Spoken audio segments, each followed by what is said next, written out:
히릿! 안녕하세요, 히렌츠입니다. 인생 선배님께 듣는 인생 치트키. 무려 20여 년 동안 50개가 넘는 뮤지컬 작품이 바로 감독님의 손에서 나왔다고 해도 과언이 아닌데요. 대한민국 최정상 뮤지컬 음악감독 김문정 감독님께서 와 계십니다, 여러분. 안녕하세요, 히릿. 반갑습니다. 뮤지컬 음악감독 김문정입니다. 반갑습니다, 감독님. 첫 번째 인생 치트키, 바로 관계입니다. 언제나 어렵지 않아요? 아직도 어려운 것 같아요. 내 뜻과 달리 오해되고 곡해돼서 전달돼서 상대방의 기분을 내 상처를 주는 경우를 많이 경험했기 때문에 진심은 통하기 마련 이런 생각을 하고 살다가도 진심은 진심이 있는 사람한테만 통하기 마련 이렇게 바뀌는 순간들도 있고요. 일단은 이해하려고 노력하는 거죠. 예, 그 입장에 한번 돼보려는 거. 그리고 두 번째는 이제 설득하려고 애쓰기. 솔직히 그 다음부터는 말씀드려도 될까요? 저는 포기합니다. 네, 사실은 그 안에서의 차선책을 찾죠. 내가 양보해야 될 부분, 또 그를 수용해야 될 부분의 중심점을 좀 찾고, 제일 중요한 건 그 모든 것은 티내지 않기. 티내지 않기. 네, 기분이 태도가 되지 않기라는 말 있잖아요.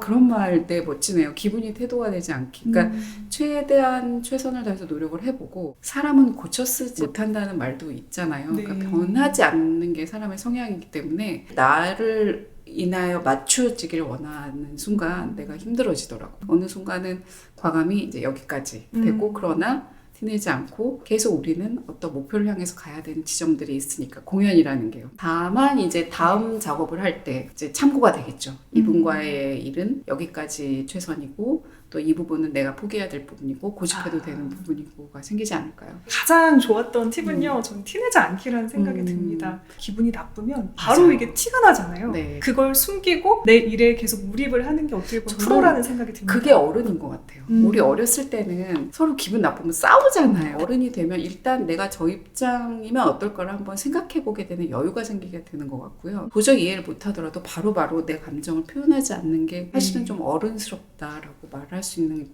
게 아닌가 싶어요. 구분이 조금 지어지는 것 같아요. 그 질문에는 인생 후배가 아니라 일할 수 있는 후배. 솔직히 말하면 일 잘하는 후배가 좋죠. 저는 맞아요. 일 잘하는 후배가 좋습니다. 그리고 뭐 사장님은 월급에 안 밀리고 네. 돈 잘 쉬게 해주는 사장님이 좋은 것처럼 그쵸. 일하는 관계에 있어서는 일 잘하는 후배가 가장 예뻐 보이죠. 열심히 하겠습니다. 뭐, 열심히 안 해도 돼. 잘해. 그렇게 얘기하거든요. 그쵸. 진짜. 열심히는 학생들이 할 수 있는 말이다. 맞아요. 여기는 책임에 대한 결과에 대한 의무를 다해야 되는 공간이고, 그게 프로젝트이기 때문에. 그렇지만 또 굉장히 마음에 가는 후배들이 또 있죠. 저도 그 시기를 겪었기 때문에 네. 처음 겪는 거에 대한 두려움과 실수는 있기 마련이거든요. 의외로 선배들이 그 실수에 대해서 실패라고 생각을 안 해요. 있을 수 있는 일이라고 생각을 합니다. 배우들이나 연주자들이 오늘 틀려야지? 이런 사람 아무도 없거든요. 그쵸. 오늘 내가 실수 꼭 하나쯤은 할 거야. 이런 배우 없잖아요. 내가 오늘 삑사리 꼭 내야지? 아무도 없거든요. 잘하려고 하는 마음이 서툴러서 실수가 나오기 때문에 오히려 그 선배들은 그런 실수가 과정이라고 생각하거든요. 있을 수 있는 과정이야. 단지 지켜보게 되죠. 그 친구가 그 다음에 이 실수를 어떻게 극복을 하고 있는지, 아니면 이 실수의 구렁텅이에 빠져서 계속 실패의 과정으로 가고 있지 않은지, 그걸 또 지켜보고 판단해야 되는 조금 아픈 자리에 입지고 또 입장이긴 하지만, 오히려 그런 실수 같은 게 굉장히 필요한 과정이라고 생각하거든요. 맞습니다. 그 실수를 두려워하지 않고 실수가 있을 때 다가와서 제가 오늘 뭐가 문제가 있었는지 얘기를 한다거나, 그러니까 스스럼 없이 다가오는 후배가 더 마음을 많이 열리게 하는 것 같아요. 네. 굉장히 중요한 포인트네요. 스스럼 없이 다가오는 후배. 그럼요. 그쵸. 이런 말 해도 되나요? 학연지연 흡연이라는 게 있죠. 네. 친해지는 방법.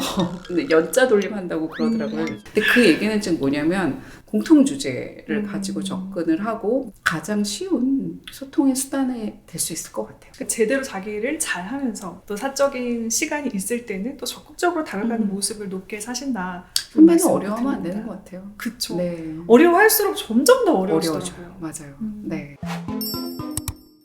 많은 배우분들이 어떻게 감독님께서 제 마음을 이렇게 잘 아시죠? 라는 이야기를 많이 들으신다고 들었어요. 사람의 마음을 잘 캐치하는 감독님만의 비결 이런 게 있을까요? 직업 성향상 어쩔 수 없었던 부분이었던 것 같아요.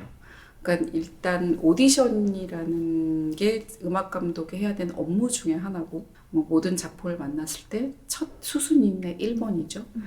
그런데 그게 얼마나 절박하고 절실한 그 응시자한테는 아주 중요한 순간이기 때문에 그냥 스쳐 지나가듯 멀찍이서 본 건 예의가 아니죠. 그 열심을 지켜보는 눈, 마음이 저도 모르게 제가 길러진 것 같고 한순간도 놓쳐서는 안 된다는 거, 그냥 그의 열심을 지켜보는 마음이 장착을 하지 않고서는 오디션 자리에 앉아서도 안 된다고 생각을 합니다. 심사위원들은 네. 냉철한 판단력도 있어야 하지만 마음을 여는 판단력과 인성을 동시에 갖추고 있어야 되지 않나. 그 자리의 절실함과 절박함을 알고 있는 사람들이 어떤 사람인지를 알아야 하고 그 마음을 이해할 줄 알아야 되고, 그러나 그 안에서 그 사람이 가지고 있는 달란트를, 실력을 어떻게 끄집어내든지 네. 아니면 냉철하게 얘기해줘야 되는, 판단을 해줘야 되는 자리지 않을까 싶습니다.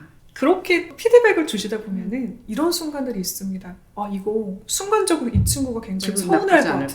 같은데 하지만 꼭 해야 되는 이야기들이 있잖아요. 감독님만의 쓴소리를 하는 그런 노하우들이 혹시 있을까요? 쓴소리는 쓸 수밖에 없죠. 근데 그 쓴소리를 어떻게 이제 활용을 하는 거는 그 사람의 몫이겠죠. 책을 한 권 읽었는데 앤드류 포터의 단편 소설집입니다. 이런 내용이 있어요. 약간의 재능은 좌절의 원천이다. 실현되지 않을 막연한 잠재력을 끊임없이 상기시킬 뿐이다. 와, 그래도 저희 네. 질문 드릴 내용을 먼저 말씀해 아, 주셔서 그래요? 상당히 놀라웠습니다. 왜냐면 많은 예체능 친구들이 그런 네. 생각을 하실 거고 사실 공부도 마찬가지인 것 같아요. 근데 애매하게 공부를 누가 잘하는 친구들. 누가 감히 그건 너 약간의 재능이야. 아직은 약간의 재능이야 라고 누가 감히 얘기할 수 있겠어요. 그게 이제 정말로 놀라운 재능이 될 여지가 있는 건데 판단을 해줘야 되고 그거를 미리 해안을 가지고 봐줘야 되고 작업이 쉽지만은 않죠. 오디션이라는 순간은 그래서 모든 게 참 잔인한 순간의 연속인 것 같기는 해요. 사실은 솔직히 말씀드리면 칭찬은 집에서 듣는 거예요. 가족이 네. 해주는 게 칭찬이죠. 오디션장에서 칭찬은 물론 아주 놀라울 때 너무 감탄을 금치 못하는 찬사를 보낼 수는 있지만 지금 너무 잘하셨어요. 너무 잘하셨거든요. 최고야. 이러고 돌려보내는 게 오디션은 사실은 아니거든요. 그렇죠. 본인이 어떤 지금 기준점에 있는지를 정확하게 알려줘야 되는 거라고 생각을 합니다. 말하는 수도 중요한 것 같아요. 아주 좋아요. 잘 들었어요. 그런데 주주주주주주 뭐가 하지만 이런 점이 해지면 더 좋아질 것 같아요. 네. 라고 마무리. 일반적이고 부드러운 걸 저도 어느 순간에 깨닫기 시작했던 것 같아요. 그러니까 이 셋 중에 뭐라도 하나 빠지면 오해고 아까 처음에 말씀드렸듯이 곡해가 될 수 있는 요소도 있지 않을까 싶은 생각이 듭니다. 어떻게 보면 그런 소리를 하셔야 될 의무를 그렇죠. 지니신 자리이기 심사위원들은 때문에. 그냥 욕먹는 자리라고 생각해요. 맞아요. 네. 공연에서는 노트라는 게 있습니다. 공연이 끝나면 그 다음날 노트를 하거든요. 네. 누가 어떻다 지적해주는 시간인데 나 오늘 노트 받았어 뭐 이렇게 표현하기도 하시는데 배우님들이, 근데 이 노트를 간혹 기분 나빠하시는 배우님들이 있어요. 제대로 한 것 같은데 왜 나한테 이런 지적을 하느냐라고 생각하시는 분들도 있는데 요즘은 많이 이제 생각이 바뀌셨거든요. 이거죠. 누가 예의주시해서 너를 계속 봤는데 지금 3시간 동안 그것에 대해서 좋은 방향으로 제시를 해주는 거거든요. 어떤 배우들은 또 그래요. 자기 노트 받는 게 너무 감사하다고. 누가 나를 이렇게 계속 이 순간 동안 계속 봐주고 있겠냐고. 그게 결국 아까 처음 말한 받아들이는 사람들의 몫이지 그쵸. 않나라는 생각이 좀 들기도 합니다. 영상을 만드는 저 같은 유튜버들의 입장도 마찬가지라는 생각이 듭니다. 무풀보단 악플이 낫다라는 얘기를 있잖아요. 나한테 어쨌든 관심을 가져주니까 악플을 다는 거고, 어느 순간에도 저도 그 악플에 대한 좀 생각을 바꾸기 시작했던 게 그런 포인트였습니다. 지켜보신 거예요. 물론 그게 아프고 잘못된 방식이긴 하지만요. 저는 영화 연출을 못했던 이유가 그거였습니다. 무서운 거예요. 다음날 아침에 딱 시작을 해야 되는데 숨이 막 막히는 거죠. 스케일이 큰 공연이나 많은 스태프들하고 진두지휘를 하셔야 되는 입장이잖아요. 그러니까 그런 압박감과 어려운 순간들을 매번 마주하실 것 같아요. 그럼요. 어떤 식으로 하시나요? 책에서도 언급을 했긴 했는데 도리안 그레이라는 작품의 작곡을 맡았을 때였어요. 도망가고 싶었어요. 이거 내가 왜 한다고 했지? 능력도 안 되고 역량도 안 되고 이 정서의 교감도 안 생기는데 못한다고 말해야 되려면 지금인가 고민과 아주 늪에 빠진 순간이 있었죠. 근데 일단 결론부터 말씀드리자면 잘했어요. 네, 잘했고 네. 잘 만들었고 그리고 감사하게 마무리가 됐죠.